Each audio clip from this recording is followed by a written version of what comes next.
자, 이번 이야기는 시청자 열무아빠님께서 찾아와 주셨습니다. 열무아빠님께서도 굉장히 여러 가지 이야기들을 많이 겪으신 분이고, 그리고 또 그 이야기의 수위가 굉장히 또 섬뜩한 분이다 보니까 오늘 이야기는 어떤 이야기일지 같이 한번 만나보도록 할게요. 여보세요. 열무아빠님. 놀빌님 안녕하세요. 반갑습니다. 오늘도 와주셔서 감사합니다. 아닙니다. 제가 감사합니다. 네. 자, 오늘 열무아빠님께서 들려주실 이야기가 열무아빠님의 직업괴담이 될 수 있을 것 같은데. 예, 맞습니다. 오늘 아예 처음 들으시는 분들을 위해서 직업이 어떤 직업인지 간단하게 소개 한 번만 해주시면 좋을 것 같아요. 저는 일단 공사 현장이나 그런 공장 현장에서 보안 일을 하고 있는데요. 직원들 출입 통제나 차량 출입 통제, 이런 보안 검색 등 하는 일을 하고 있습니다. 이야, 그러면 그런 직업을 하면서 굉장히 여러 곳을 다니실 거고, 예, 여러 맞습니다. 또 장소를 돌면서 보시는 것도 많을 텐데, 오늘 아마 그 일을 하시면서 겪으신 이야기인 것 같습니다. 그럼 바로 예. 출발을 해보도록 하겠습니다. 렛츠고! 길이십니다. 열무아빠예요.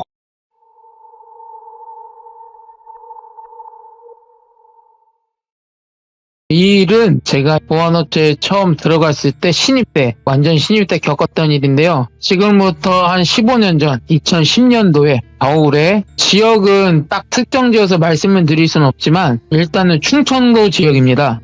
충청도 지역에서 일어났던 일인데요. 제가 신입이다 보니 신입 교육도 받고 충청도 지역의 현장으로 발령을 받게 됐는데, 근데 분위기가 약간 뭔가 음산하다고 해야 되나, 모든 직원들이 뭔가 숨기는 느낌 있잖아요. 신입이 왔으니까 뭐 이렇게 인수인계 해주고 가르쳐주고 해야 되는데 그런 거 없이 그냥 자기 일만 하고 저희는 신경도 안 쓰시고 이런 분위기였어요. 그래서 저는 신입이라 이런 일 하시는 분들이 굉장히 무뚝뚝하구나, 관심이 없으신가라는 그런 오해까지 했는데, 직원분들께 인사를 하고 그 다음에 그때 근무지를 배정받아서 근무지 가기 전에 팀장님하고 그리고 저희 팀원들하고 흡연장에서 구름과자를 피고 있는데, 근데 팀장님께서 말씀하시기를 제가 7번 초소에서 근무를 하게 되고 저희 동기들은 5번 초소에서 근무를 하게 되는데, 팀장님이 5번 초소 가면은 약간 조심해야 할 게 있다 말씀을 하시는 거예요. 그래서 뭘 조심해야 되냐니까, 첫 번째, 밤 10시 이후에는 초소에서 나오지 말고 순찰도 돌지 말아라. 그리고 두 번째, 10시 이후부터 1시간마다 팀장님한테 전화를 해서 보고를 해라. 아무 일 없다는 걸 내가 확인을 해야 되니까. 그리고 마지막 세 번째는, 화장실을 가거나 혹은 흡연장 가서 구름과자를 피우게 되더라도 무전기는 꼭 갖고 다녀라. 이 세 가지를 들으면서 이분들한테만 말씀하고 나한테 말을 안 할까? 이게 5번 초소에 무슨 일이 있나? 그리고 이 현장에서 일하시는 직원분들 분위기도 이상하고, 근데 주위를 아무리 들어봐도 뭐 연가라든지 이런 건 아예 보이지도 않고, 그런 음산한 분위기 있잖아요. 우리가 평상시에 느껴보지 못한 음산한 분위기. 그래서 일단은 그런 분위기고 이렇게 조심하라고 말하는 거 보니 뭔가 일은 있는데, 일단 신입이라 뭐 팀장님한테 따져 물을 수도 없고 궁금하지만, 그래서 준비를 하고 근무를 하게 됐는데, 제가 7번 초소 가서 일을 시작하게 됐어요. 처음이라 초짜라 너무 많이 실수를 하고, 그리고 그 퇴근하는 직원분들 차량을 하나씩 트렁크를 열어서 그 보안 검색이라고 하나요? 뭘 갖고 나가나? 혹은 그 차에 직원 이외에 다른 사람이 타고 있나? 이런 것까지 다 통제를 하더라고요. 처음 하니까 차량들도 여러 가지 차량이라 트렁크 어떻게 여는지도 모르고 막 버벅거리고 이랬거든요. 이렇게 해서 한 10시까지 이렇게 헤매고 일하다가 10시 이후에 저희 직원분들이 10시에 밤 야참이라고 해서 도시락이 배달이 돼요. 10시에 야참식으로. 그래서 그걸 먹고 12시에 제가 순번이 돼서, 그 현장이 너무 넓다 보니 도보로는 이동이 안 되고 각 초소마다 순찰차가 있었어요. 그래서 순찰차를 타고 한 바퀴를 돌고 그 다음에 7번 초소까지 가서 그 직원분들하고 흡연장 가서 구름관자를 피고 있는데 무전이 오는 거예요. 갑자기 지금 5번 초소 앞에 어떤 할아버지가 서성이신다, 가서 확인하고 보고해라. 어차피 흡연장 옆에 초소 앞이었거든요. 그래서 저희가 부랴부랴 갔어요. 직원분들이랑 저랑 가다 보니까 가만히 생각해보면 밤 12시고 그 다음에 주위에는 민가도 없어요. 근데 할아버지가 서성인다? 그리고 그게 CCTV에 찍혔다? 뭘까? 전 속으로는 이게 사람일까? 영가일까? 근데 영가면 다른 사람들이 못 봐야 되는데 CCTV에 찍혔잖아요. 뭔가 뒷골이 오싹하면서 갑자기 가기가 싫어지는데 사람들이 같이 가자고 하니까 가서 보고 해야 되니까 갔는데 진짜 할아버지가 개량 한복 있잖아요.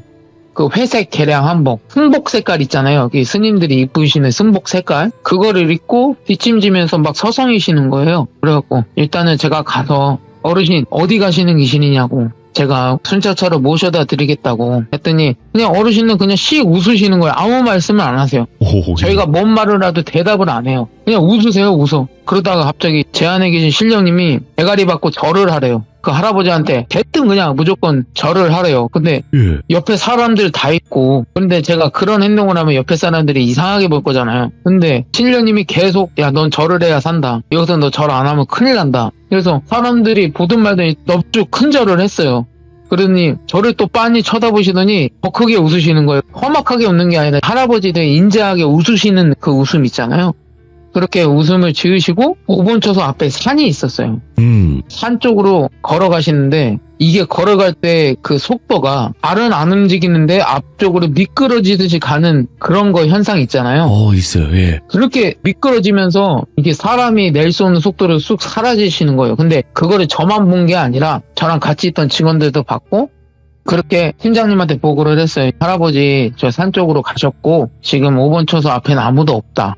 그렇게 보고를 하고 저는 제 초소로 가서 근무를 서고 있는데 1시간 후에 팀장님이 무전으로 5번 초소 응답하라고 왜 니네 전화도 안 받냐고 빨리 응답하라.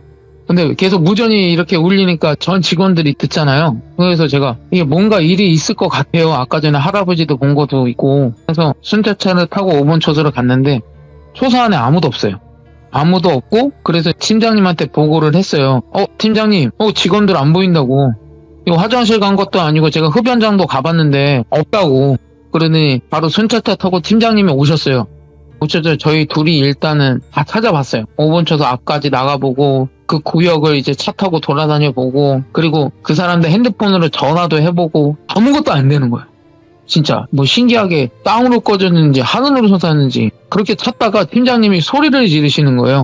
야 열마파 일로 와봐 그러는 거예요. 여기 갔더니 그 직원들 2명이 그러니까 할아버지가 사라졌던 그 반향에 대고 절을 하면서 절을 한 상태로 무릎 꿇고 머리를 땅바닥을 막 찌으면서 죄송합니다 죄송합니다 죄송합니다 막 이렇게 소리를 지르면서 머리를 땅바닥에 박고 있는 거예요. 2명 다.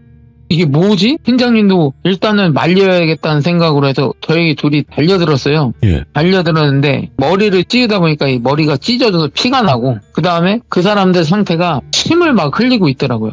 그리고 제압은 했는데도 계속 절을 하려고 하면서 입으로는 계속 죄송합니다 죄송합니다 외치고 있고 이게 통제가 안 되는 거예요. 그래서 저희가 얼굴들 때려보고 막 이러는데 정신 못 차리고 그래서 일단은 저희가 구급차를 부르려고 했는데 그때 공장지대가 민가도 주위에 아무것도 없고요. 예. 막 구급차를 불러도 늦게 올 것 같은 거예요. 너무 외진데가 있어서. 그래서 이 2사람을 순찰차에 태우고 읍내에 있는 큰 병원으로 갔어요. 응급실 가서 이마가 찢어졌으니까 치료도 받고 그 다음에 정신을 못 차리니 일단은 응급실에서 기다리라고 거기 의사분께서 말씀을 하시더라고요. 그래서 그분들 응급실에 냅두고 치료 받을 때까지 바깥에서 기다리면서 팀장님이랑 구름과자를 피면서 말씀을 드려봤어요. 네. 혹시 팀장님 아침에 우리 근무하기 전에 도대체 왜 5번 초소 서는 사람들한테 왜 그렇게 주의사항 말했냐 뭔 일 있었냐고. 아니 도대체 다른 사람들도 뭔가 쉬쉬하고 있는 것 같고 그리고 신입들만 왜 거기 위험한 데로 보내냐고. 이게 위험한 데니까 이렇게 주의사항 알려주지 않았냐고. 예. 그랬더니 그전부터 5번 초소에서 근무만 서게 되면 사람들이 원래 야간 근무자들은 2명씩 서요. 그래서 한 사람이 3시간 근무를 하면 나머지 3시간은 그 초소 안에 락구락구라고 하죠. 침대. 간이 침대를 갖다 놓고 서로 번갈아가면서 잠자면서 근무를 하거든요. 근데 계속 거기서 근무하다 보면 직원들이 가위도 늘리고 또 어떤 사람은 몽유병 걸린 사람처럼 구역을 막 뛰어다닌대요. 그러니까 이게 무슨 일인지 본사에서도 이거를 보고를 했는데 아무런 조치도 없고 그래서 그 5번 초소는 지금 여기 있는 직원들이 어떤 곳인지 아니까 안 가려고 하니까 너희 네. 같은 신입대 보낸 거라고. 그래서 내가 팀장님한테 아니 이건 아니지 않냐고. 베테랑들도 그렇게 헤매는데 신입들이 뭘 알겠냐고. 보라고 사람 다친 거. 예. 그리고 팀장님은 못 믿으시겠지만 지금 저 사람들 빙의 걸린 거라고. 근데 귀신에 씌인 건 아니고 뭔가 절대적으로 거부할 수 있는 힘에 의해 저렇게 되는 거라고. 귀신은 절대 씌인 거 아니라고. 그랬더니 팀장님이 나도 그렇게 느낀다고. 나도 원래 귀신 같은 거 믿고 사실은 뭐 자기 외가 쪽에 무당분들도 있고 해서 이런 거 물어봤대요. 팀장님도 개인적으로. 네. 그랬더니 뭐 거기가 음기가 강해서 막 귀신들이 많이 있어서 직원들 괴롭히고 그런다. 얼토당토하는 얘기도 하고 막 그러니까 거기서 또 굿해야 된다. 이런 얘기가 나오니까 딱 그 얘기를 다 제끼는 거예요. 근데 오늘처럼 이렇게 심각한 일이 생기니까 그때는 가위 눌리거나 아니면은 목련병처럼 뛰어다니거나 이런 일만 있었지만 오늘은 머리도 찢어지고 그 다음에 알 수 없는 말들도 막 이렇게 내뱉고 통제도 안 내고 정신도 못 차리고 이러니까 이게 일이 커진 거죠. 그래서 팀장님 일단 이거 본사에 다시 얘기해야 된다. 아니면 저 초소를 폐쇄를 하든가. 안 그러면 사람들 계속 다칠 거고 만약에 이게 일이 계속되다 보면 나중에는 정말 돌이킬 수 없는 일이 벌어질 수도 있다. 이거 하나의 경고인 것 같다. 제가 계속 말씀을 드렸는데 본사에 얘기하고 다시 얘기하자고.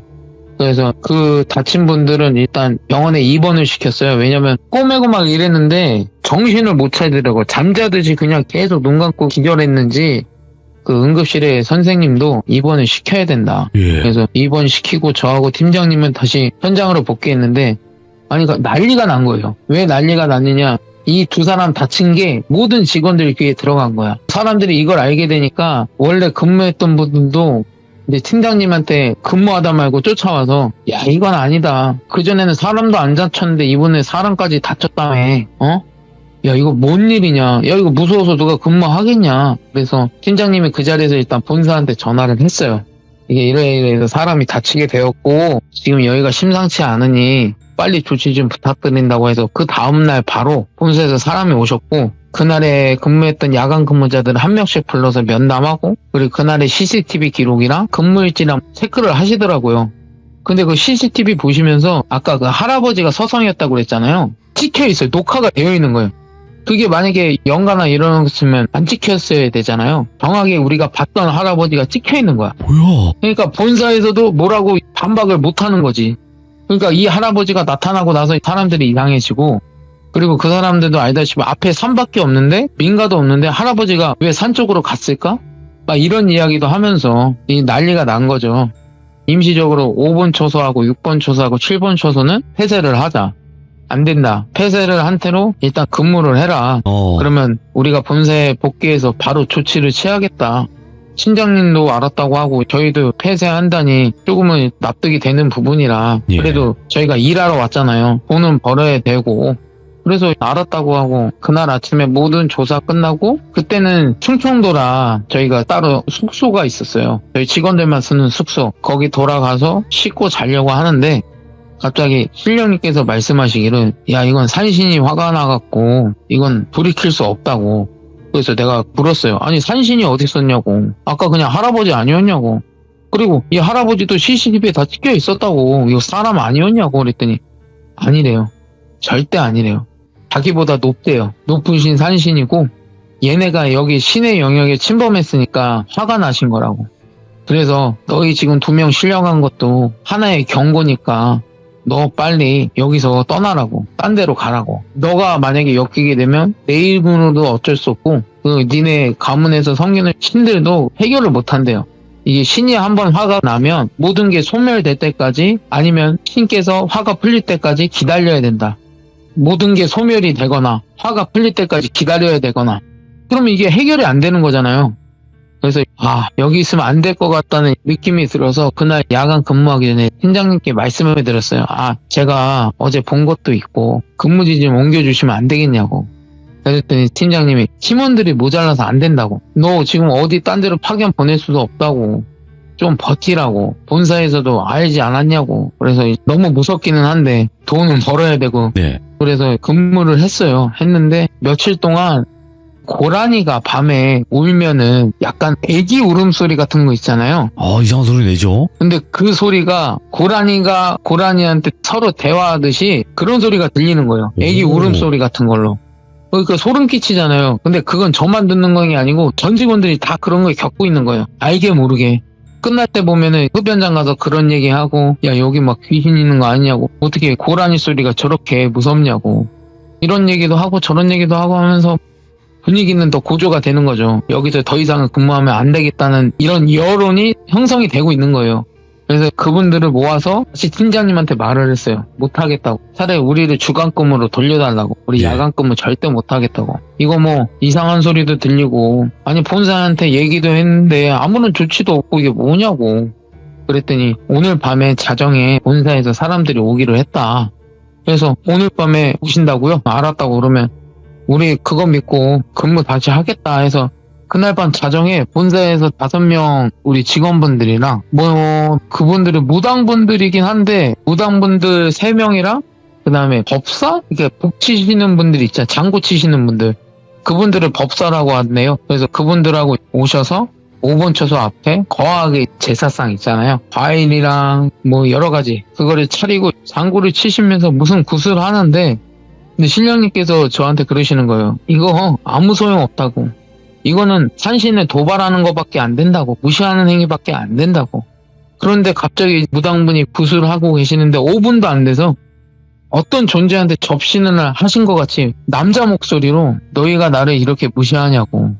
내가 니네들 다 소멸될 때까지 너희를 가만두지 않겠다고 하고, 그 무당분은 피를 토하고 정신을 차리고 헐레벌떡 도망가시는 거예요. 여기 못 있겠다고. 다른 무당분들도 그걸 보니까 자기네들이 어쩔 수 없는 존재인 거죠. 영가가 아니니까, 악기도 아니고 신적인 존재니까 자기네들도 못하겠나 봐요.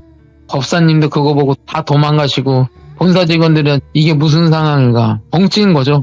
그러면서 이제는 이렇게 이 상황이 되다 보니까 정신없이 흘러가고 아무것도 해결이 안 되고, 그리고 우리들은 다시 근무는 해야 되는데 무섭고 하는데 돈이 깡패라고 하잖아요. 이게 돈이 묶여있으니까 마음대로 못하는 거예요. 우리는 알잖아요. 이게 얼마나 무서운 일이 벌어졌는지. 예. 하지만 해야 되니까 정말 어떤 분들은 근무하기 전에 술 있잖아요. 아예 술을 먹고 오시는 분들도 있고 진짜로. 무서우니까 맨정신에 못하 계시는 거야. 예. 맨정신에 절대. 그러니까 팀장님도 술 먹는 거 아는데도 일단 근무는 직원들 시켜야 되니까 그거는 무마해 주시고, 저도 그러면 안 되는데 저도 그때 술을 먹고 근무를 했어요. 저도 무서움지라 근무는 해야 됐고 해서 소주 반병 정도 먹고 근무를 시작하는데, 이게 구판 끝나고 나서부터 그 다음날부터 정말 버라이어티하게 막 일이 벌어지는 거예요. 어떤 일이 벌어지느냐, 그 현장 안에 보면 그때가 겨울이었거든요. 그러면 난로, 전기난로 아시죠? 그거를 켜고 추우니까 이런 공사 현장 가보면 쉼터 같은 게 있어요. 그 구역마다 거기서 전기난로를 켜고 쉬시고 계시는데, 밤에 철야 작업하시는 분들도 있고 해서 그런 분들이 쉬고 있는데 그 전기난로가 터진 거예요. 아무 이유 없이 터져서 5명이 화상 입고 그 불똥이 옆에 건설 자재에 불이 붙은 거예요. 근데 그게 휘발성이에요. 휘발성. 그 난리가 난 거예요. 막 불이 순식간에 막, 그리고 옆에 전기난로도 터지고 막 이러니까 난리가 나고, 막 소방차 오고 그다음에 경찰분들 출동해서 이런 거 조사하시고 여러 가지가 벌어지다가 그 5번 초소 앞에 보면은 이게 뭐라고 해야 되나, 이런 항아리 같은 게 있잖아요. 누가 그 항아리 같은 거를 거기다 냅뒀어요. 그래서 팀장님한테 물어봤어요. 이거 뭐냐 할까? 이거 무당이 시킨 거라고. 이렇게 하면은 조금 진정이 된다고. 믿어보라고. 그러는데 믿어보긴 개뿔. 그날 저녁에 정말 저희 순찰하기 전에 차량 점검을 하는데 모든 차에 이상이 없었거든요. 정확히 오른쪽 바퀴, 조수석 바퀴, 모든 순찰차 바퀴가 빵꾸 나 있는 거예요. 진짜로. 신기하게 오른쪽 조수석 그 바퀴만 차량 운영 못하게. 그리고 또 이상한 소리 막 있잖아요. 고라니가 대화한다는 소리. 그 소리는 더 크게 들리고. 예. 그러다가 무전이 오는데 1번 초소에서 여기 큰일 났다고. 뭔 일이냐 그랬더니 여기도 불 났다고 하는 거예요. 1번 초소에 불이 났대요 또. 그러니까 막 여러 군데에서 불이 계속 나는 거예요. 이유도 없이. 그리고 차량도 이상이 생기고. 예. 그러다 보니 팀장님도 버틸 수가 없잖아요. 본인 자신도 버틸 수가 없는 거예요. 어떻게 이런 일들이 계속 일어나나. 팀장으로서 책임감을 갖고 이거 일을 주도를 해야 되는데 안 되는 거죠. 그래서 일단 다 같이 모였어요. 저희 팀원들끼리 다 같이 모여서 일단 본사한테 얘기를 하자. 여기 우리 계약한 거 끊고 우리 철수해야 된다. 안 그러면 우리 다 죽는다. 그래서 이제 팀장님이 총대 메고 본사한테 얘기를 해서 일주일 뒤에 저희는 다 철수를 했거든요. 철수를 하고 그 다음에 저희가 거기 초소에 놔둔 장비들 수거하러 갔는데 거기 출근하시던 인부님들이 난리가 난 거예요. 왜 난리가 났냐니까 안전사고가 나갔고 앰뷸런스가 그때 한 5-6대가 오고 와. 그 다음에 소방차 빨간 차 중에 구조차 있잖아요. 예. 그 차들도 한 3대 오고 사람들 들것에 실려 나가고 보니까 어떤 분은 오른팔 여기가 절단이 되어 있고 어떤 분은 철근 있잖아요. 철근이 발등에 찍힌 거예요. 막 이런 사고들이 계속 일어나는 거예요. 그러니까 그때 국판에서 들었던 말 있잖아요. 너희들이 소멸될 때까지 나는 이건 멈추지 않는다. 너희들이 소멸되기 원한다. 이게 괜히 무당 불렀다가 구판 불렸다가 신의 노여움을 더 산 거죠. 어찌 보면은 이 행위는 무시하는 거예요. 나를 그냥 한낱 귀신 취급하나? 이런 자존심이 상하시는 거죠. 그러니까 너네들이 여기서 떠날 때까지 너희들이 여기서 없어질 때까지 이 일을 계속 하고 계시는 거예요. 그거를 보고 인부님들 실려가는 거 보고 그거 보고 난 다음에 저희도 무서워서 장비들을 철수하고 본사에 모여서 애기 발령사한테 다른 데로 가야 되니까 근데 출근은 해야 되니까 본사로 다 간 거예요. 가서 그 후에 팀장님이 그 본사 직원분한테 들은 얘기가 있대요. 그 5번 초소가 원래 산이었대요. 그냥 산인데 거기를 부지를 사서 무조건 나무 베고 그다음에 거기를 훼손을 하고 확장을 한 거죠. 오. 무당이 그거를 듣고 하는 말이 무당까지 찾아갔었대요. 본사 직원이 그 도망간 무당분들 중에 한 분을 찾아간 거죠. 찾아갔는데 하는 말씀이 너희가 지금 신의 연역을 훼손했기 때문에 이거는 뭐 구슬하든 누가 뭔 짓을 하든 이거는 신이 노여움을 풀기 전까지는 너희는 여기 있으면 안 된다. 차라리 공상을 접든지 아니면은 이거는 도저히 누가 안 된다고. 그러면 어떡하냐고. 우리 지금 벌려놓은 게 이만큼 있는데 철수는 했는데 그래도 어떻게 해야 되냐니까 도저히 안 된다는 거예요. 그래서 일단은 그런 말을 듣고 저희들은 원래 대기 발령하다가 다시 그쪽으로 갈 뻔했어요. 왜냐면 그쪽이 조금 금액이 셌어요. 그러니까 우리가 다 철수하니까 저희가 계약금 걸었던 것보다 2배를 더 건 거예요. 하지 말라고. 왜냐면 우리 업체 전에도 몇 개의 업체가 있었나 봐요. 근데 다 도망간 거지. 그러니까 이 현장은 돌아가야 되는데 보안 요원들도 없고 보안 요원이 한 발로 문지기잖아요. 문지기들이 없으면 통제도 안 되고 하니까 2배를 준다고 했는데도 거기서 팀장님이 갈등을 하신 거죠. 2배인데 그때 당시에 2010년도에 제 월급이 한 달에 180만 원 세금 안 떼고 180만 원 2배를 걸었으니까 저희 직원들한테는 한 270만 원 떨어지겠네요. 이런 얘기를 하면서 다시 저희들한테 가자는 식으로 얘기를 하는 거예요. 오. 안 된다고 절대 못 간다고. 그러더니 알겠다고. 그러면 열마배 우리 저번에 입원했던 친구들한테 일단 가봐야 된다고. 왜요? 그랬더니 아직까지 의식을 못 찾고 있다고. 예. 그 아까 2 사람 있잖아요. 산을 향해서 죄송합니다 하면서 머리를 박으면서 용서를 빌었던 그 2 직원 아직까지 정신을 못 차렸대요. 의식이 없대요. 어디를 다쳤는지 그냥 이마만 찢어졌는데 의식이 없는 거예요. 그래서 일단 문병 가자고 해서 갔는데 제가 그때 못 봤던 게 눈에 보이는 거죠. 그 직원들 머리 위에 뭐가 막 달려있는 거예요. 귀신 연간은 아니었고 이상한 검은색 덩어리라고 해야 되나? 이게 머리 위에 계속 떠 있는 거예요.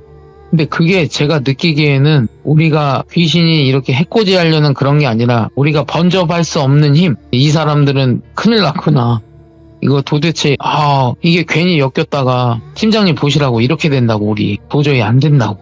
그러면서 일단은 알았다고 복귀를 하고 예? 계속 대기를 타는데 연락이 계속 오는 거예요. 그쪽 공장에서. 연락이 왔는데 자기네들이 훼손했던 그 산 있잖아요. 산 앞에 위령비나 이런 거를 어떻게든 지어서 어떻게든 마무리 하겠다. 그러니 와라. 계속 와라. 근데 계속 실령님께서 말씀하시는 거예요. 안 된다고. 너 죽는다고. 자기도 어쩔 수 없는 힘이라고. 그래서 일단은 이렇게 밀당을 하다가 결국에는 저희는 포기를 하고 네. 저는 충청도에서 경남으로 넘어갑니다. 경남에서 근무를 하다가 나중에 팀장님을 본사에서 만나게 됐는데 팀장님한테 물어봤어요. 그때 팀장님 몰골이 장난이 아니었거든요. 네. 도대체 이게 무슨 일이냐 했더니 팀원들이랑 다 찢어졌잖아요. 근데 자기가 다시 신입 직원들을 뽑아서 그 본사에서 신입 직원들을 확인 좀 해달라고 자기 팀을 따로 꾸려서 거기를 또 한 거예요. 그 꼴을 보고 그렇게 가지 말라고 했는데 죽는다고 했는데 그랬더니 팀장님을 만나서 아니 팀장님 지금 뭐 하시는 거냐고 그랬더니 큰일 났다고. 뭔 큰일이냐니까 이번에는 사람이 안타깝게 순찰 돌다가 순찰차가 전복이 됐대요. 전복이 돼서 그 차 안에서 전복되면서 불이 난 거예요. 네. 그 안에 있던 직원분이 안타깝게 가시고 그거 이외에 계속 사람들이 다치고 그리고 심지어 그 근무하던 분들 중에는 정신병원에 입원한 분들도 있다고 들었어요. 네. 정확히 어딘가 미쳐서 그러니까 뭔가 막 헛것을 보고 환청도 듣고 그리고 여기서 팩트가 뭐냐면 계속 죄송합니다 죄송합니다 중얼거린대요. 정신병원에 입원하셨던 분들이 죄송합니다 죄송합니다 죄송합니다.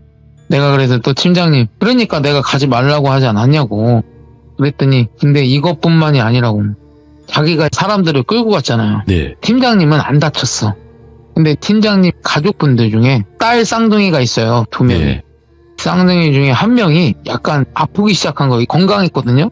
병원을 갔는데 아무 이상이 없어. 예. 희귀병도 아니고 그냥 단지 건강한 아이야. 근데 살이 빠지고 열이 막 39도까지 오르고 정신을 못 차리고 그냥 난리가 났다고. 그래서 일단은 팀장님을 모시고 진짜 이번에 아버지한테는 부탁하면 안 되는데 저희 아버지한테 갔어요. 아버지 지금 우리 팀장님이 이런 상황이고 이런 데에서 일을 했다. 나도 봤다. 산신께서 너무 화가 나셔서 지금 이런 일이 모두 벌어지고 있는데 이번에는 팀장님 가족분이 이렇게 딸이 이렇게 아프다. 이게 분명히 영향이 있는 것 같은데 근데 이 말 들으시는 아버지가 팀장님 뺨을 찰싹하고 때리는 거예요. 너 때문이라고. 그러니까 왜 뭐 때문에 그러냐니까 그 전에 그 항아리 있잖아요. 그 항아리를 그 5번 초소에 놔뒀잖아요. 이게 무슨 뜻이냐면 거기에 술이 담겨져 있는 거예요. 그러니까 이거 드시고 우리 좀 봐달라. 그 항아리에 술이 있었다는 거는 알지도 못했는데 네. 팀장님이 맞다고 그 술이라고. 근데 니네가 그 산신님을 너무 무시한 행동을 하는 거라고 계속. 그러니까 화가 안 풀리시고 이제는 네 가족뿐만 아니라 지금 거기 근무했던 가족들도 분명히 악재가 뻗쳤을 거라고. 그래서 나는 여기서 너한테 해줄 수 있는 거는 없는데 딸한테 붙어있는 기운은 어찌 됐든 간에 내가 쳐낼 수는 있으니까 딸 데리고 오라고. 네. 딸 데리고 다시 본가로 왔어요. 저희 본가로. 그래서 저희랑 알고 지내는 스님이랑 그 다음에 저희 할아버지 친하신 만신분 2분 저번에 시찬 때 제가 빙의댕했을 때 치료해 주셨던 만신 2분 이렇게 오셔서 굿은 아니고 의식을 치렀어요. 의식을 치렀는데 계속 만신분들이 아파하시는 거예요. 야 이거 안 빠진다고. 예. 이거 안 빠진다고 어떡하냐고. 그때 저희 할아버지가 나오셔서 그 신당 안에 있는 쬐끄만한 관같이 생긴 게 있어요. 저희 집에 항상 그게 놓여 있었거든요. 신당에. 그거를 갖고 나오시면서 방으로 계속 흔드시는 거예요. 흔드는데 그 딸이 계속 소리를 지르는 거라 아프다고. 그런데 얘 입에서도 죄송합니다 죄송합니다 이게 나오는 거예요. 어린애 입에서. 그러니까 옆에서 나는 이게 지금 무슨 상황인가 소름 끼치고 팀장님은 어버버거리고 있고 그 팀장님 와이프분도 같이 왔거든요. 애 엄마는 통곡하고 있고 만신분들은 계속 아파하시고 방울을 흔들면 흔들수록 애가 소리를 지르는 거예요. 죄송합니다 뭐 이러면서 어린애가. 그리고 그거를 한 10분가량 하니까 애가 기절을 한 거죠. 기절을 하고 일어나서 토를 하고 토를 했다는 거는 이게 몸 안에 있다는 게 빠져나갔다는 거거든요. 그래서 안에다가 그 기운을 담으신 거예요. 할아버지가. 그거를 다시 담아서 다시 신당에 모셔드리고 할아버지가 또 팀장님을 보시더니 아버지처럼 또 때리시는 거예요. 그러더니 막 쌍욕을 조근조근 하시는 거예요. 야 이런 뭐말로마 너 때문에 돈 욕심에 눈 멀어서 그곳에 사지에 사람을 그렇게 보내갖고 너 때문에 나머지 사람들 다 큰일 났다. 그러더니 너는 우리가 어떻게 할 수가 없다고. 너한테 씌인 거는 신의 힘이라 우리 신령님네 힘으로도 이 딸 하나 구한 게 다라고. 너한테는 안 된다고. 그게 무슨 뜻이냐면 타겟이 팀장님이 된 거죠. 어찌됐든 간에 이 사람이 사람을 계속 보내고 산신을 귀찮게 하고 그랬잖아요. 만약에 다른 사람을 안 보냈으면 거기를 그냥 냅뒀으면은 어찌됐든 간에 사고는 안 났을 텐데 계속 그 돈 2배, 3배 준다고 하는 그 욕심에 계속 사람을 파견한 거예요. 자기가 사람 모집해갖고. 원흉이 그 사람이니까 그 사람한테 걸려있는 저주 같은 기운이래요.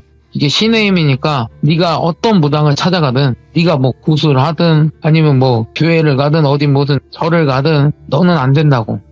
이거는 신의 힘은 아무도 정말 이거는 거역할 수 없으니 너는 감내하라고. 할아버지가 말씀하시기를 너 죽지는 않을 거야.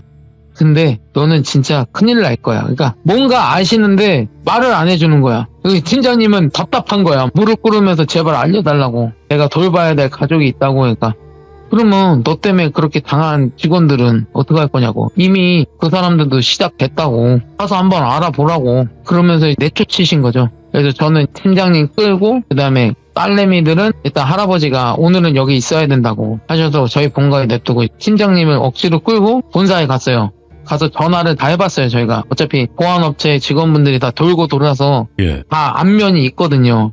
그래서 전화를 해서 물어보니 어떤 분 부모님은 암투병 하시다가 회복이 되셨는데 다시 재발해서 돌아가시고 어떤 분은 사고가 나서 반신불수가 되고 어떤 분은 극단적인 선택을 하려다가 가족분들한테 발견이 돼서 다행히 목숨을 건지셨고 막 이런 일도 있잖아요. 악재라고 하죠.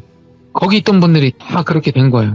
팀장님한테 제가 그랬어요. 아, 팀장님 욕심 때문에 지금 이게 뭐냐고. 다들 지금 죽게 생겼으니까 어떡할 거냐니까.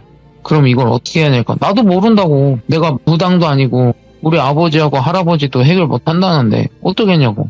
가서 빌라고 그랬어요, 제가. 그러니까 저도 모르게 내뱉은 거죠. 당신 혼자 가서 빌라고. 빌어도 될 거면 다행인 거고 아니면 큰일 나는 거였고 뭐 아니면 도죠. 이 상황은 뭐 아니면 도인 거예요. 뭐 어떻게 아무것도 못 하잖아요. 퇴마를 할 수 있는 것도 아니고 구술해서 해결할 수 있는 것도 아니고 그것도 하나의 산 신인데 그 신의 영역을 우리가 인간들이 허락도 안 받고 침범한 거잖아요. 그 무당분이 그 신께 모사라도 지내고 이렇게 대우를 해줬으면 그 공사 들어가기 전에 해줬으면은 산신께서 화가 그렇게 안 나셨다고. 너희들 왜 이런 거 할 때 고사도 안 지내냐고. 다 이게 안 되는 거예요. 처음부터 다 꼬였으니까 이 꼬인 걸 못 풀고 팀장님은 그냥 계속 보낸 거지. 이 사람이 원흉인 거예요. 저도 속에서 화가 나서 빨리 가서 빌라고. 그래서 그날 밤에 혼자 간 거예요. 근데 제가 불안하잖아요. 그렇죠. 쫓아갔어요. 쫓아갔는데 그 5번 초소앞까지 갔는데 제 몸이 갑자기 굳는 거예요. 왜 굳냐 했더니 신령님이 막으시는 거죠. 몸을 못 움직이게끔. 그러면서 하시는 말씀이 한 발짝만 더 움직이면 네가 죽는다고.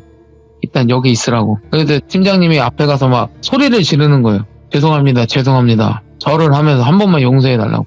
한 번만 용서해달라고. 욕심 때문에 그랬다고. 그때 그렇게 하는 행동이 산 입구에 고라니들이 걸어오고 있는 거예요. 고라니가 걸어와서 팀장님 앞에 서서 딱 쳐다보는데 야밤에 고라니 눈을 보면 무서워요. 아니 날 밝을 때는 약간 맑은 눈 이렇게 보이잖아. 사슴같이. 근데 그게 밤에 보면 호러 영화가 따로 없어요. 고라니가 와서는 팀장님을 보고 계속 쳐다보고 있는 거예요. 그러더니 팀장님이 휙 쓰러져요. 그리고 고라니들은 가고 쓰러진 팀장님 얻고 병원 가서 뭐 때문인지 모르겠죠. 이제 병원은 데려가야 되잖아요. 데려가서 입원을 시켰는데 이제는 팀장님이 지금까지 지금 15년 됐거든요. 이제 식물인간 되신 지 15년이 됐네요. 지금 그때부터 15년 동안 의식이 없으세요. 그날 이후로. 근데 그 대신에 다른 분들한테 갔던 악재는 멈췄어요. 다행히 멈췄어요. 그러니까 그때 제가 추정하기로는 그래 너 하나 때문에 이렇게 벌어진 일이니까 너 하나 희생하고 다른 애들은 내가 봐주겠다.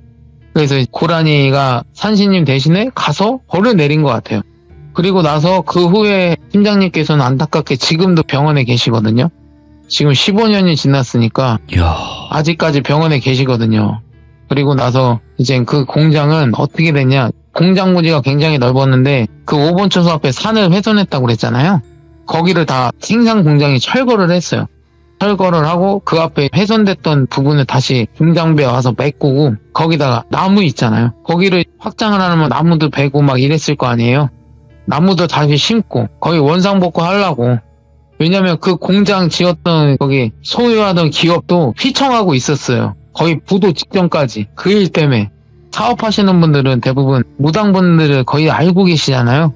그 소유했던 기업의 임원분이 어디 무당분한테 찾아가셨나봐요. 이렇게 하라고 시켰다고. 저도 후에 그렇게 들었거든요.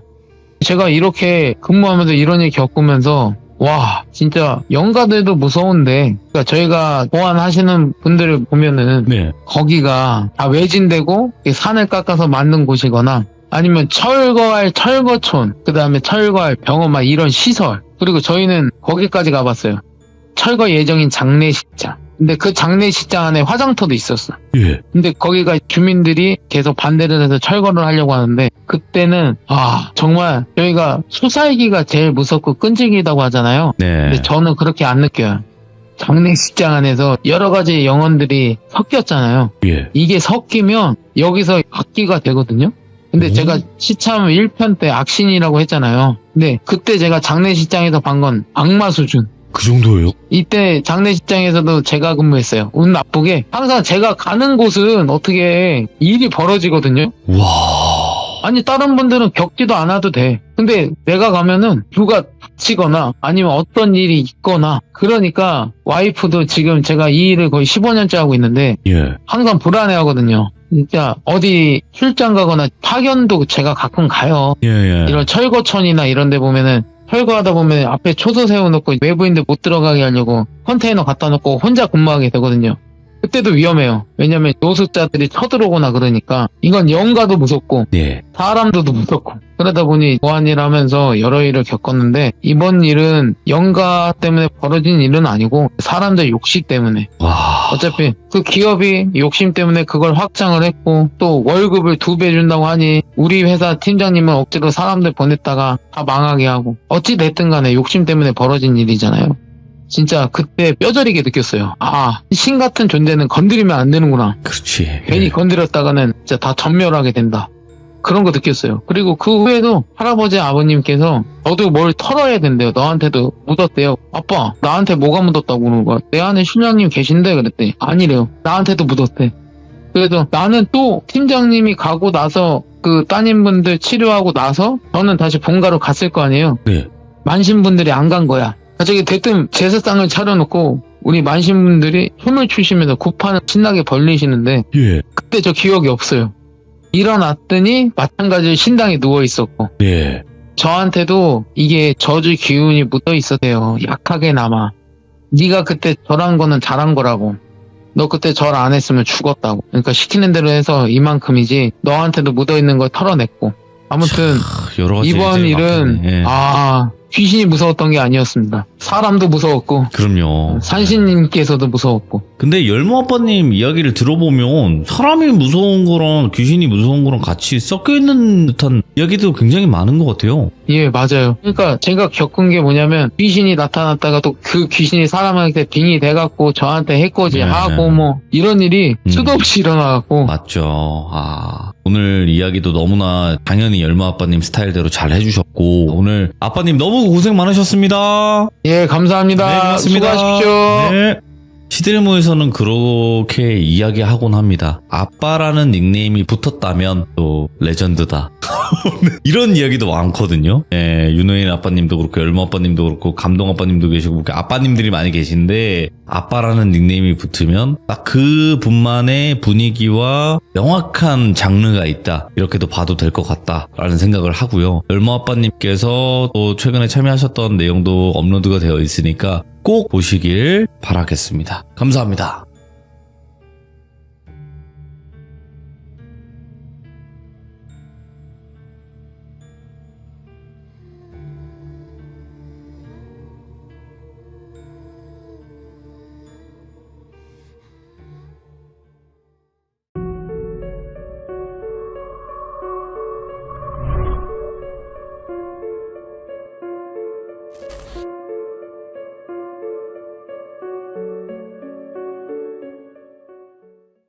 자, 이번 이야기는 시청자 범내려온다님께서 인터뷰에 참여를 해주실 겁니다. 오늘 해주실 어떤 무서운 이야기일지는 저희가 들어봐야 알겠지만, 범내려온다님께서 또 깔끔하게 또 말씀을 잘 하시는 분이다 보니까 경청해서 잘 들어주시면 될 것 같습니다. 바로 만나보도록 할게요.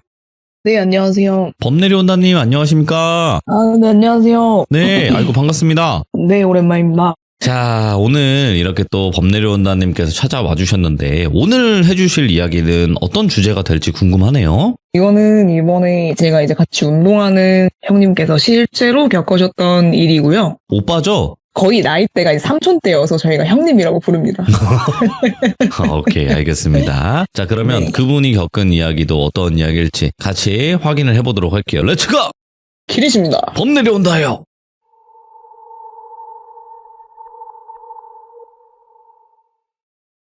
이야기 시기 때는 1984년에서 1985년대에 있었던 일이고요. 예. 이 일은 이제 저와 같이 아까 말씀드렸던 저희 주이스 형님, 건희 형님을 하고 있습니다. 건희 형님의 실제 있었던 일이었습니다. 형님이 이 이야기를 처음 하신 게 작년에 저희 가평 놀러 갔었을 때 무서운 얘기 한번 할까 해서 내가 실제 있었던 일을 한번 이야기해줄게 해서 이야기를 하게 된 건데 되게 어릴 때 일인데도 엄청 선명하게 기억하신다 하더라고요. 그래서 약 40년 전 형님이 6에서 7살 때의 일이라고 하셨습니다.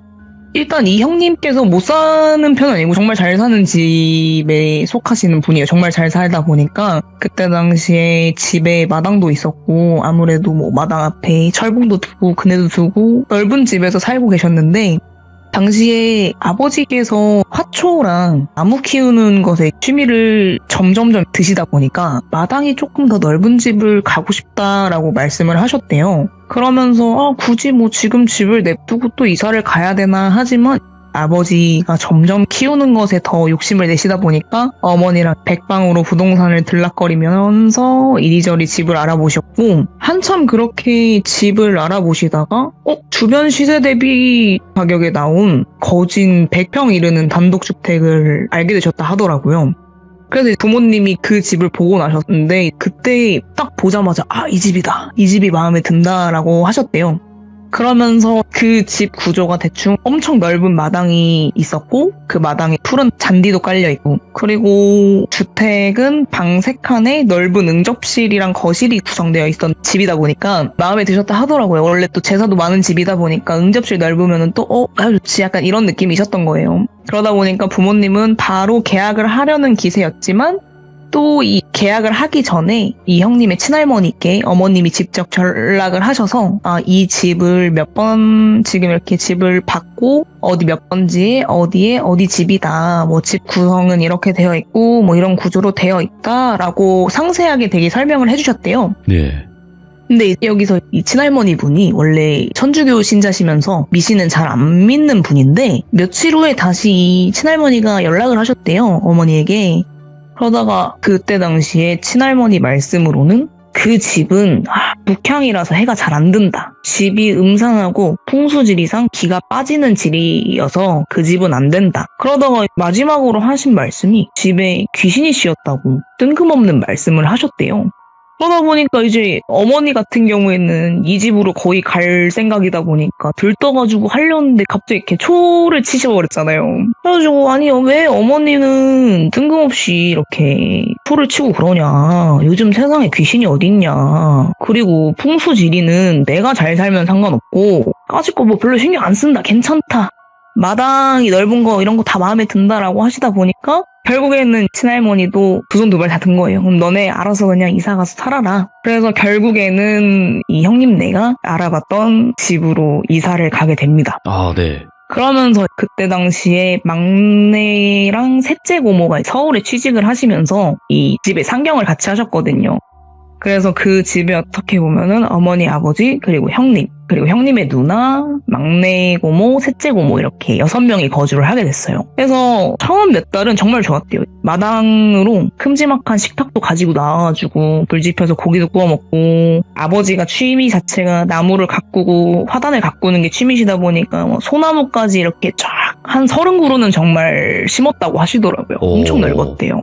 그래서 다시 마당에 뭐 철봉도 받고 그네도 받고 이제 마음껏 뛰어노는 자식들은 또 부모님이 바라보시면서 엄청 행복한 나날을 보내시는 거죠. 그때 형님 말씀으로는 정말 진짜 남들보다 풍족하고 여유롭게 날을 지냈다고 기억하신다 하시더라고요. 그러고 나서 여름이 지나고 가을이 다가올 무렵쯤 거의 9월쯤이었다고 하셨었어요. 그때 당시에 6살 꼬마였던 형님은 거실에 엎드려서 그림을 그리고 계셨고 그리고 그 바로 뒤편에는 부엌이 있었다 보니까 어머니께서 아버지가 오실 저녁상을 차리고 있었대요.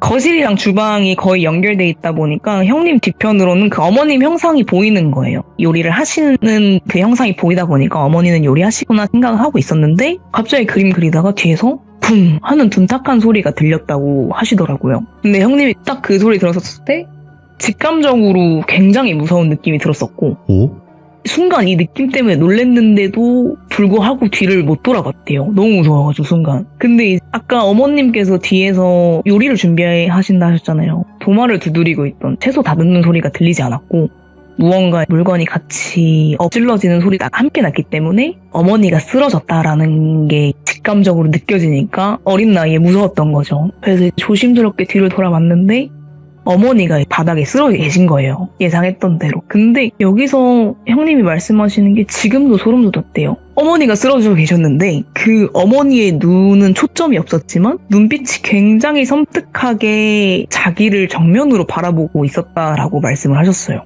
그래서 이제 어린 나이 형님은 엄마 일어나라고 막 흔드는데 어머니는 계속 뜬 눈으로 누워 계시고 미동이 없으시니까 너무 무서워서 옆집에 뛰어갔어요. 그때 당시에는 왜 옆집 이웃정이 있잖아요. 그래서 옆집 어머니를 약간 간단하게 종이 엄마라고 외치면은 종이 어머니 저희 어머니 쓰러졌다고 저 한 번만 도와달라고 어린 나이에 말씀을 하신 거예요. 그러다 보니까 이 종이 어머니는 손에 고무장갑도 못 벗고 형님네 집으로 뛰쳐 들어가서 사람이 위기의 순간에 큰 힘을 낸다고 그 쓰러지신 어머니를 어떻게 등에 들쳐업고서는 근처 병원에 막 뛰어가신 거예요. 근데 이때도 형님이 소름 돋았더라고요. 분명 등에 어머니가 이렇게 엎어져 있는데 그때도 그 눈에 의식은 없지만 그 충혈된 눈으로 자기를 계속 정면으로 보고 있었대요. 계속 자기를 마주보는 것 같은 느낌이 들었다. 분명 나를 봤다라고 하시더라고요. 근데 그 눈빛이 그렇게 무서워서 지금도 기억을 하셨다. 그렇게 해서 병원에 도착을 하셨는데 병원에서 검사를 막 할 거 아니에요.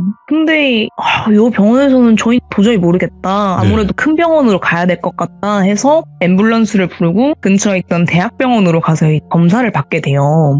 근데 그 병원에 가서도 검사를 한참 하는데도 병명을 도대체 모르겠대요. 그래가지고 결국에는 형님은 원인도 모르고 어머니는 쓰러져 계시고 아버지도 의문을 모르고 결국에는 누나만 끌어안고 같이 한참을 울다가 의사가 나와서 하는 말씀이 과로로 일단은 입원을 시키자라고 말씀을 하셨대요. 근데 과로라는 말이 전혀 자기는 납득이 되지 않았다 하더라고요. 어머니가 나가서 일을 하시는 분도 아니고 집에서 전업주부로 계시면서 그렇게 무리를 하는 일을 하신 게 없는데 하다못해 낮에 집안 청소나 반찬거리 정도 하시고 취미가 자수이신 분이다 보니까 전혀 과로할 일이 없었던 거예요. 그러다 보니까 이상하죠. 그러면서 어머님이 의식을 차리시고 이렇게 병원에서 한 일주일 정도 생활을 하시다 퇴원을 하셨대요. 그리고 집에 돌아오셨는데 어머니께서 그때 집에 돌아오셔서 하는 말씀이 분명 뭔가 있다라고 한마디를 하셨대요. 그러면서 그게 무슨 말이냐라고 아버지가 여쭤보니까 그때 쓰러졌을 때 자기도 모르게 하얗게 머리가 비워진 상태로 쓰러지고 그 뒤로도 계속 느낌이 안 좋았다 하면서 계속 그렇게 말씀을 하셨대요. 근데 아무래도 이게 뭐 누구 하나가 느낌이 안 좋다라는 말 하기에는 사람들이 다 안 믿잖아요. 그러다 보니까 뭐 아버지도 고모도 자기도 누나도 모두 그 말을 그냥 안 듣고 그냥 몸이 허하고 몸이 안 좋아서 그럴 수 있다라고 생각을 하고 넘겼다고 하시더라고요. 그러고 나서 또 시간이 지났는데 어머니가 쓰러지시고 한 며칠 뒤쯤 그날도 똑같이 어머니는 부엌에서 아버지 오실 저녁상을 차리고 계셨고 형님은 거실에서 놀고 있었다고 하시더라고요. 그런데 그날 갑자기 누가 대문을 벌컥 차고 들어왔대요. 그래서 이게 갑자기 무슨 날벼락인가 싶죠. 갑자기 집을 누가 발차고 들어오니까. 근데 웬 아저씨 한 분이 엄청 다급하게 들어오셨는데 그 아저씨 등에 엎인 사람이 형님 누나였다 하더라고요. 그래가지고 누나가 막 울면서 엎여있으니까 이게 무슨 일인가 봤더니 이 누나가 이 일이 있기 며칠 전부터 조금씩 피부에 뭐 다리에 반점 같은 게 살짝 올라왔었다고 했었대요. 약간 수두 환자처럼. 그게 다리 전체로 퍼져서 점점 열이 끓었고 이게 학교에서도 몸이 안 좋아서 일찍 끝나고 오는 길이었는데 결국에는 몸이 너무 안 좋아서 길거리에서 쓰러져 버린 거예요. 그러다가 그 아저씨는 쌀집 아저씨였고 쌀집 아저씨는 집 앞에 쓰러진 누나를 업고서는 막 뛰어온 거예요. 그러다 보니까 또 이제 누나를 데리고 또 병원에 가게 된 거죠. 몸에 이상한 반점이 나고 갑자기 열이 나가지고 애가 쓰러지니까 그래서 또 동네 큰 병원에서 검사를 했는데 또 원인을 모르겠다고 하더라고요. 똑같이 또 결국에는 앰뷸런스를 타고 대학병원에 가서 계속 검사를 받고 하는데 도저히 원인을 모르겠다 그렇게 말씀을 하셨다 하더라고요. 그러다 보니까 아버지께서는 도대체 병원에서 뭘 보는 거냐고. 예. 내가 아파가지고 열이 끓고 올라왔으니까 쓰러진 건데. 하지만 아무리 검사를 해도 원인이 안 나오는 걸 어떡하십니까, 아버님. 이렇게 된 거예요. 하지만 그래도 입원은 시켜야 되니까 그때 당시에 약진이라는 병명을 붙였다고 하시더라고요. 약진이 약을 잘못 먹어서 올라오는 부작용이라고 하는데 형님은 이것도 이해가 안 갔대요. 왜냐하면은 자기네 누나는 약이 너무 쓰다 보니까 한약 한 방울도 제대로 못 먹는 사람이고 감기도 한 번도 안 걸린 사람한테 무슨 말도 안 되는 병명을 갖다 붙이냐.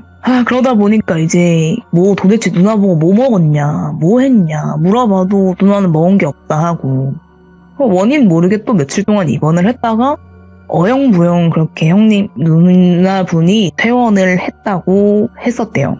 그러면서 어머니는 또 누나마저도 그런 상황을 보다 보니까 분명 집에 뭐가 있다라고 느끼셨다고 하더라고요. 그렇게 해서 누나가 퇴원을 하시고 집안 분위기가 굉장히 불안해지기 시작했었어요. 어머니가 자신의 추측을 말씀을 하셨다 하더라고요.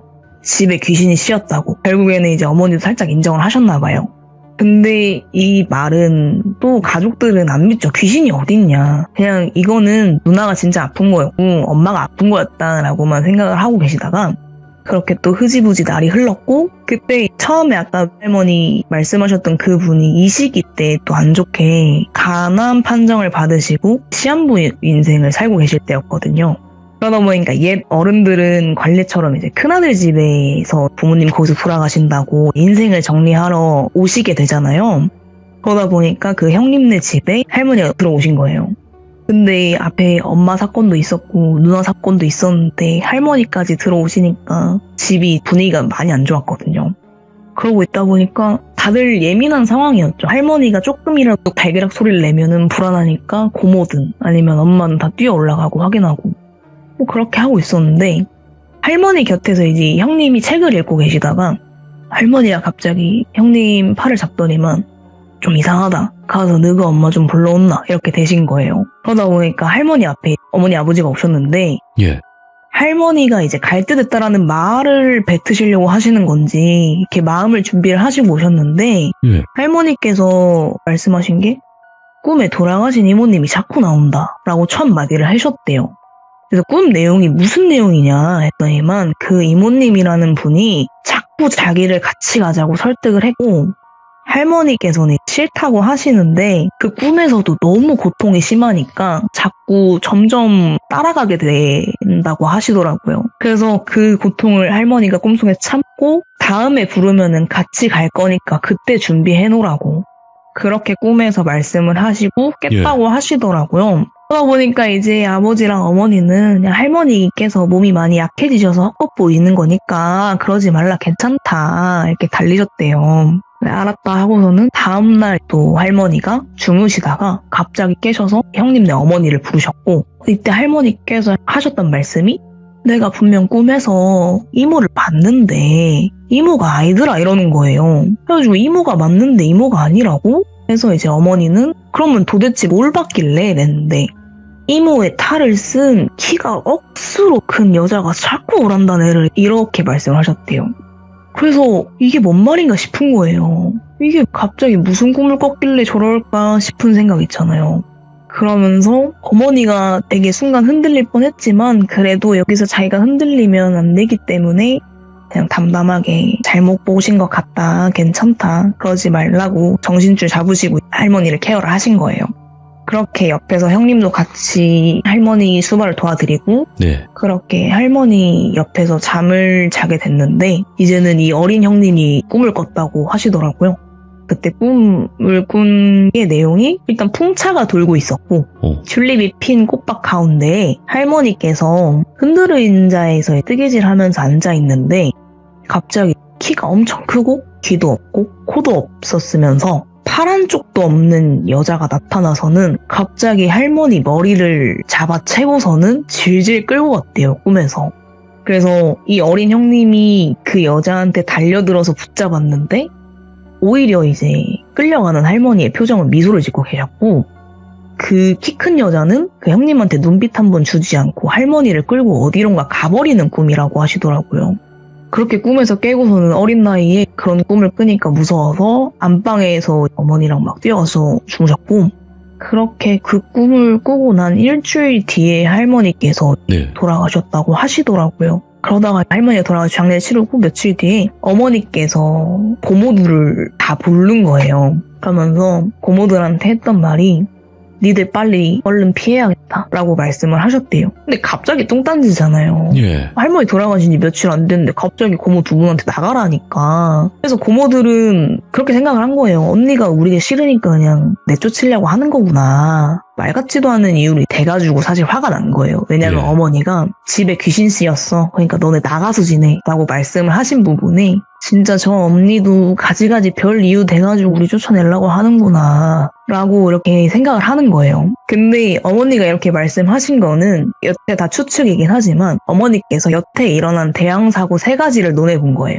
자기가 쓰러졌던 거, 그리고 누나가 이상한 반전과 함께 열이 났었고 쓰러졌던 거, 그리고 이 집에 계시면서 어떻게 보면 할머니께서는 이미 시한부시긴 하셨지만 할머니께서 돌아가셨잖아요. 네. 근데 이 3가지가 다 생각해보면은 집안의 장손 눈앞에서 일어난 거예요. 이 형님이 모든 일을 다 봤잖아요. 그러다 보니까 집안의 여자가 수모를 겪고 있는 거를 무조건 장손 앞에서 보이고 있다라는 결론을 어머니께서 내신 거예요. 그러다 보니까 너네 둘이가 위험한 일이 또 날 수도 있으니까 나가서 지내라 이렇게 했지만 막내 고모는 그래도 좀 이해한다 하고 쿨한 척 하면서 친구 집으로 나갔다 하더라고요. 근데 셋째 고모는 콧방귀도 안 끼고 난 안 나갈 거라고 하면서 그냥 방에 있었대요. 그러다 보니까 어머니는 그 사이에 집을 일단 부동산에 먼저 내놓으셨고 예. 그런 와중에 정말 예상을 피하지 않고 셋째 고모가 해를 또 형님 앞에서 입으셨다고 하시더라고요. 어이구야, 예. 그래서 형님이 말씀하시기로는 거실에서 TV를 보고 있었는데 누가 계단에서 내려오는 소리가 들리니까 돌아보니까 셋째 고모가 이제 내려오고 있었다 하더라고요. 근데 내려오는 걸음걸이가 정상 걸음이 아니라 되게 좀 비틀거리듯이 내려오는 거 있잖아요. 그러다가 거실에 자기 쪽으로 오시더니만 자기를 딱 돌아보더니만 갑자기 피를 딱 토했대요. 피를 딱 토하고서는 똑같이 어머니가 쓰러질 때처럼 자기를 바라보면서 그렇게 피를 토하면서 계속 쓰러져 계셨다 하시더라고요. 그러다 보니까 이제 어머니께서 그때는 같이 계셨으니까 네. 얼른 종합병원 데려가서 치료하고 치료를 하고 입원하시고 수술까지 받게 되셔서 이때 상태가 너무 안 좋으시다 보니까 중환자실에 눕고 말았대요. 그러고 나서 고모가 있었던 방을 이렇게 막 다 뒤져보니까 그때 당시 독약이 한 병 발병이 됐다고 하시더라고요. 고모가 그걸 드신 거죠, 어떻게 보면은. 그래서 어머니는 중환자실에서 고모를 막 다그친 거예요. 니는 엄마 돌아가셨다고? 네 죽으면 어쩌려고 그랬냐고. 근데 의식 차린 고모는 예. 어머니가 그렇게 뭐라 하셔도 표정 변화가 없었대요. 무표정으로 있다가 딱 한마디 던졌다 하시더라고요. 언니는 아무것도 모르면서 애한테 그런다. 고모는 그날 자기가 왜 그 약이 자기 방에 있었는지도 그리고 자기가 그 약을 왜 먹었는지도 기억이 안 난대요, 사실. 그리고 난 도대체 지금 왜 여기 누워있는지도 모르겠다고. 근데 고모도 그렇게 해를 겪으시니까 하신 말씀이 얼른 집 이사 가자, 안 되겠다. 그 말만 되풀이 하셨대요. 이렇게 사건이 일어나고 나서 이 집에 있기가 되게 무섭잖아요. 그러다 보니까 집안에 있던 여자는 모두 옆집으로 시신을 했었고 옆집에 양해를 구해서 집이 팔릴 동안만 좀 지내겠다 해서 지내셨고 아버지랑 형님도 같이 그 옆집 살면서 이제 일단 일상생활을 하셨다고 하시더라고요. 예. 근데 또 어린 나이에 자기 원래 집에 철봉도 있고 그네도 있는데 놀고 싶잖아요. 그래서 막 그 집 가서 놀려고 하면은 부모님이 그렇게 성을 냈대요. 나오라고. 그 집에서 해당한다고. 그러다가 한 달 정도 시간이 흘렀고 한 달 정도 뒤에 그 집이 딱 팔렸다 하더라고요. 그리고 그렇게 팔리고 나서 그 집에 한 10가구 이상 다가구 주택을 짓는다는 말을 듣게 됐고 형님은 거기랑 아예 거리가 먼 곳으로 이사를 가게 됐었어요. 그러면서 이사 가고 몇 개월 뒤에 집에 전화가 왔다고 하더라고요. 그래서 전화를 딱 받았는데 경찰이었던 거예요. 경찰이 예전에 여기 번지 몇 동에 거주하셨던 분 맞죠? 이래가지고 아, 네, 맞다고. 저희 거기 살다가 지금 한 3개월 정도 지났으면 다른 데로 이사 왔다. 이랬는데 그 집이 지금 재개발을 하면서 땅을 파고 있는데 그 집 아래에서 관이 하나가 나왔다고 말씀을 하셨대요. 그러다 보니까 어머니께서 다급하게 경찰들 전화를 받고 그 경찰서에 가서 상황을 들어봤는데 예. 쥐방공사를 하던 도중에 관이 나왔는데 그 관을 열어봤더니 사람이 하나 들어가 있었대요. 근데 그 손이 여자 손이었다고 하더라고요. 그러면서 이게 아무래도 일단 전에 거주를 했다라는 것 때문에 일단은 조서 비슷하게 쓰고 오고 어머니는 그 집에 혼자 가서 집 앞에서 일단은 전 몇 개랑 막걸리 챙겨가서 큰 절을 2번 올렸다고 하시더라고요. 그러면서 어머니가 예상하기에는 아들과 관련된 여자한테 뭔가 수모를 당한 한 깊은 여자가 귀신이 되어서 이 터에 있는 것 같다라고 말씀을 하셨대요. 그러면서 이 집에 오는 여자들한테 일부러 해를 장손 앞에서 입히는 것 같고. 오호. 근데 이게 생각해보면요. 아까도 형님 꿈에서도 그렇고 네. 할머니 꿈에서도 그렇고 없는 여자가 나왔다 하다 보니까 또 이게 그렇게 어머니께서 유출을 하신 것 같아요. 네. 그러다 보니까 이 집에는 그 여자 원혼이 장손 앞에서 무조건 여자에게 해를 끼치려고 하는 게 남아있다. 어머니께서 말씀하신 건 이 집은 그 여자의 한이 맺힌 집이 아닐까 싶다. 라고 말씀을 하시더라고요. 오, 섬뜩하다.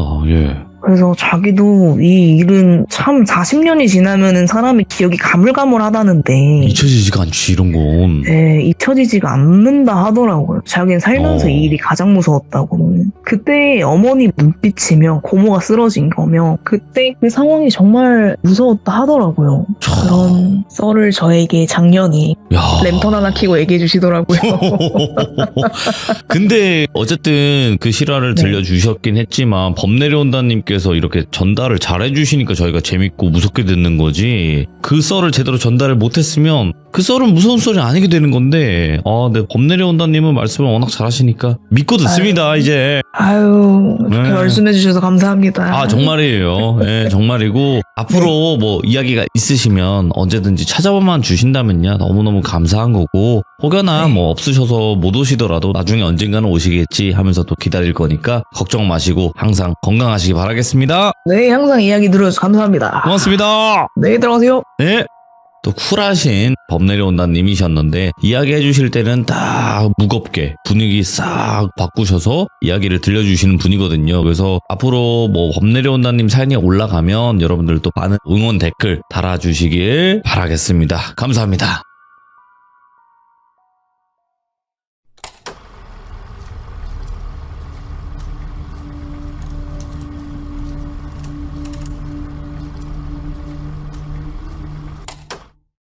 자, 여러분들 안녕하십니까. 이번 이야기는 시청자 법 내려온다님께서 오늘 해주실 이야기가 아주 섬뜩한 이야기를 들었다고 하셔서 이렇게 찾아와 주셨습니다. 도대체 어떤 이야기일지는 같이 확인을 해보도록 할게요. 네, 여보세요. 법 내려온다님 안녕하십니까. 네, 안녕하세요. 네, 아이고 오늘 법 내려온다님께서 이야기를 해주실 게 지인분께 이야기를 들으신 것 같아요. 이 이야기를. 네, 맞아요. 그래서 어떤 이야기일지는 한번 들어봐야 알겠지만 그 이야기를 최대한 또 잘 전달해 주시는 분이니까 바로 한번 출발을 해보도록 하겠습니다. 렛츠고! 길이십니다. 법 내려온다!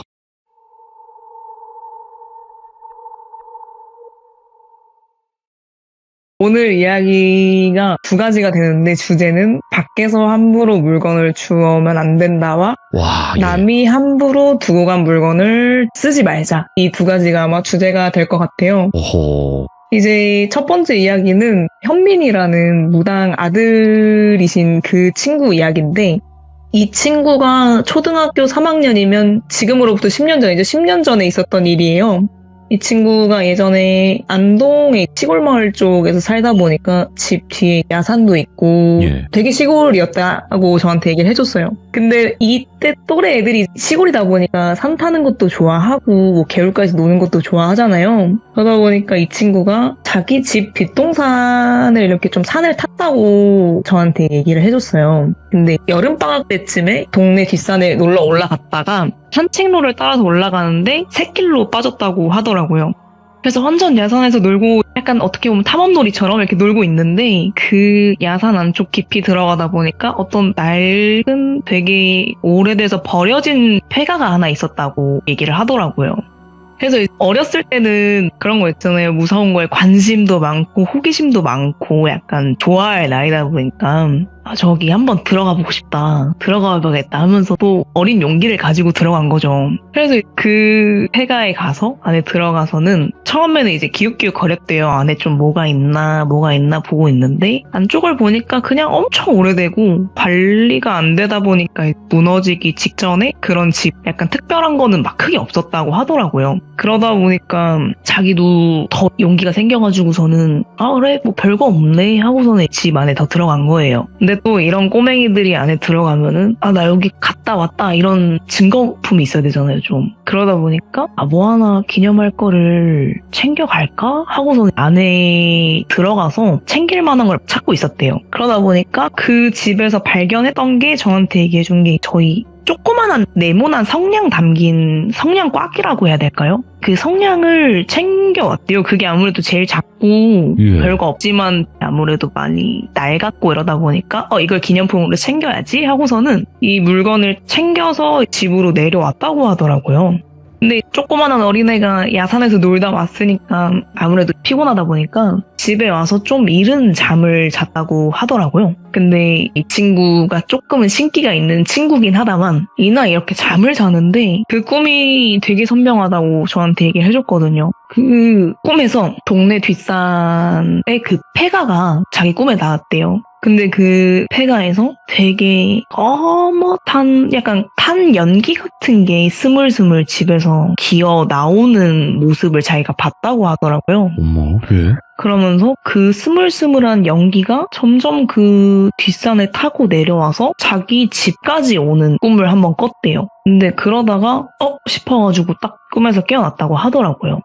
그래서 뭔가 이렇게 기분 나쁜 꿈을 꿨지 싶었는데 일단은 또 이렇게 하루가 넘어가고 그 다음날에 또 그냥 별 큰일은 없었대요. 별 큰일 없이 잘 지내고 있다가 밤에 또 꿈을 꾸면은 똑같이 그 꿈을 꿨다고 하더라고요. 그 폐가에서 연기 같은 게 스멀스멀 나오고 그게 점점 뒷산을 타고 내려오는데 이번에는 자기 집까지 내려오는 그런 꿈으로 계속 이어지는데 한 번은 그 꿈에서 시점이 점점 뒷산 폐가에서 자기 집으로 바뀌고 집 밖에 그 약간 하얀색 한복 같은 그 무당분들이 입으실 때 삼각형 약간 꽃갈 같은 한복 같은 거 뒤집어 쓰시고 붓할 때 입으시는 것 같거든요. 그거를 쓰고 거기서 자기 집 중심으로 강강술래를 도는 꿈을 꿨대요. 점점 집 중심으로 빙빙 꿈을 꿨고 이 꿈을 꾸고 또 깨고 또 다시 꿈을 꾸게 되면은 또 자기 주변에서 계속 그 무당분이 나타나가지고서는 계속 집 근처에서 이상한 말을 하면서 강강술래마냥 또 돈다고 하더라고요. 그러다가 이게 처음에는 1명이 나왔다면은 점점 3명이 나오고 그 다음엔 뭐 10명이 나오고 이런 식으로 자꾸 자기 집을 빙빙 도는. 그래서 자기가 꿈 시점에서 방에 누워있다가 창문 밖을 딱 보니까 인기척이 느껴졌대요. 아니나 다를까 밖에서 그렇게 강강술래 하고 있던 분 중에서 그 존재들이랑 눈을 마주쳤다고 하더라고요.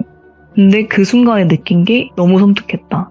너무 뭔가 잘못 본 것 같아. 그래서 이런 말을 써도 될지 모르겠는데 딱 진짜 X됐다. 이 느낌을 받았대요. 그래서 이게 꿈에서 깨야 되는데 계속 그 존재들이 자기 집을 중심으로 빙빙 돌면서 이상하게 소리를 내고 있는데 꿈에서 점점 안 깨더래요 오히려.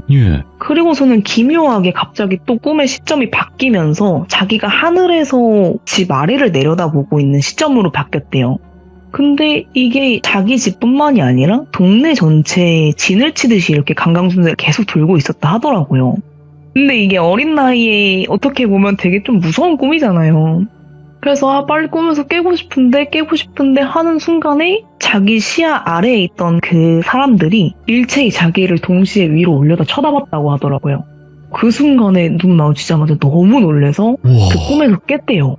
근데 이 꿈에서 깨고 나서 주변을 돌아봤을 때 당연히 주변에 무언가는 없었지만 자기가 깨고 정말 소름 끼쳤던 게 그 산 폐가에서 갖고 왔던 성냥꽉 있잖아요. 그걸 분명 쥐고 잔 적이 없는데 그게 자기 손에 쥐고 있었고 그리고 일단 몸에서 식은땀이 엄청 났었다고는 하더라고요. 그러다가 그 순간에 예전에 어머니가 말씀하신 것 중에 밖에서 뭐 함부로 물건 갖고 오지 마라 약간 이런 말이 생각나서 그런지 겁에 질려서 결국에는 그 뒷산 폐가에 얼른 그 성냥값을 제자리에 두고서는 돌아왔다고는 하더라고요.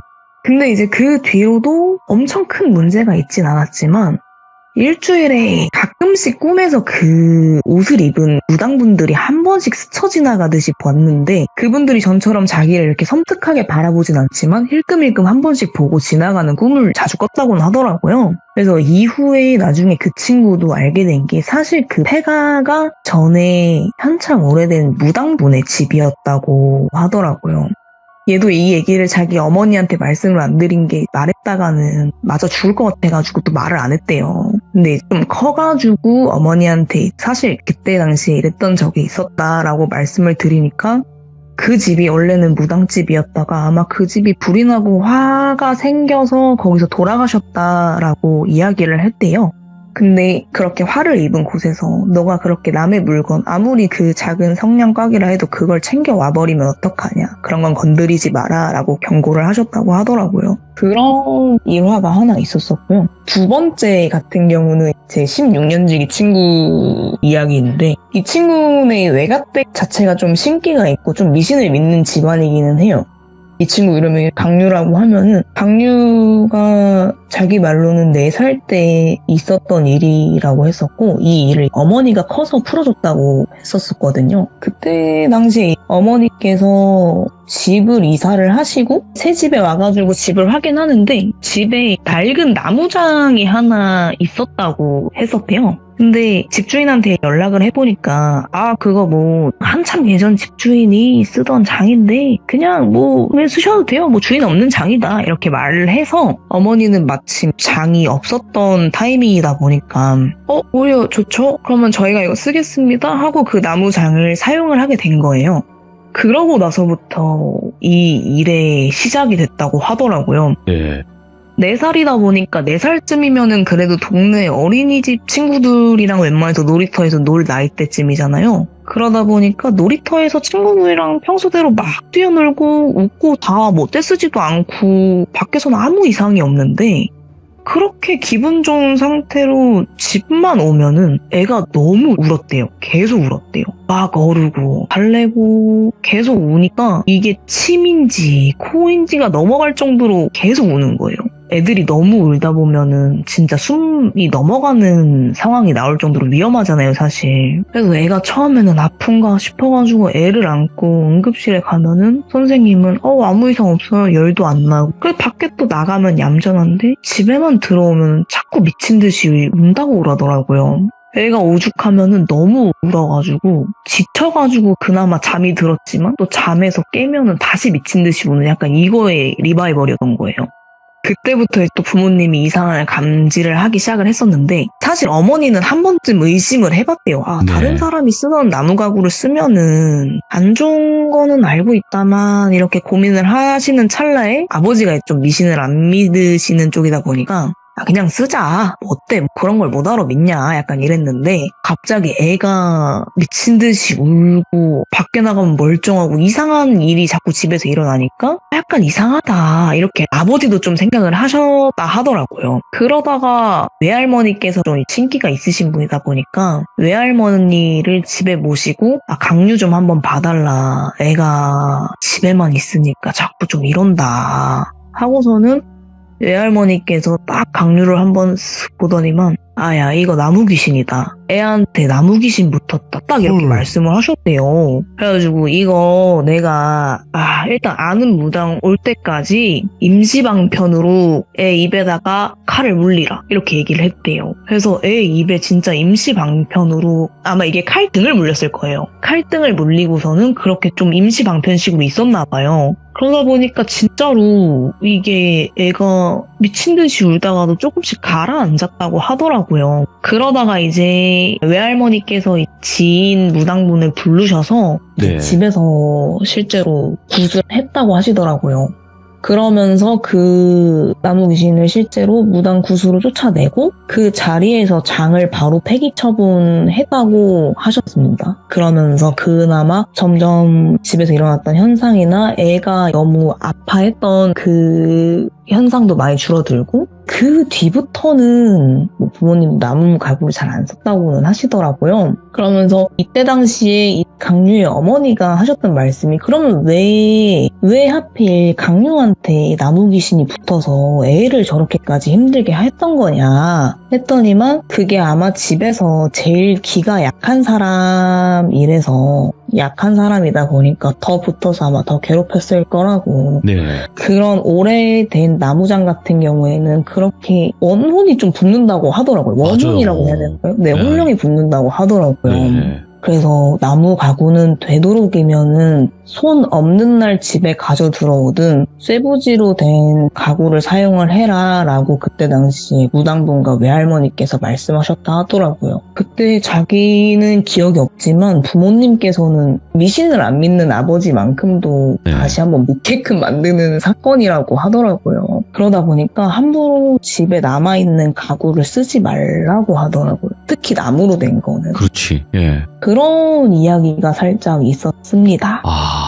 근데 지금 네. 두 가지 이야기다. 시들무든 아니면 대부분 하면 안 되는, 함부로 네. 하면 안 되는 네, 그런 이야기이기도 하거든요. 그렇지만 맞아요. 또 범 맞아요. 내려온다님께서 들려주시니까 또 이런 사례도 있구나 이렇게 알 수 네. 있었던 이야기였던 것 같아요. 이게 저희 집에도 사실 지금 나무장이 엄청 큰 게 하나 있기는 해요. 네. 저게 저희 외할머니께서 저 태어나기 전부터 사용했던 장인데 네. 원래 그 장이 무슨 나무 재질이어서 악귀를 내쫓고 집안의 풍수를 좋게 하는 그런 장이다라고 하시고 두고 가신 거거든요.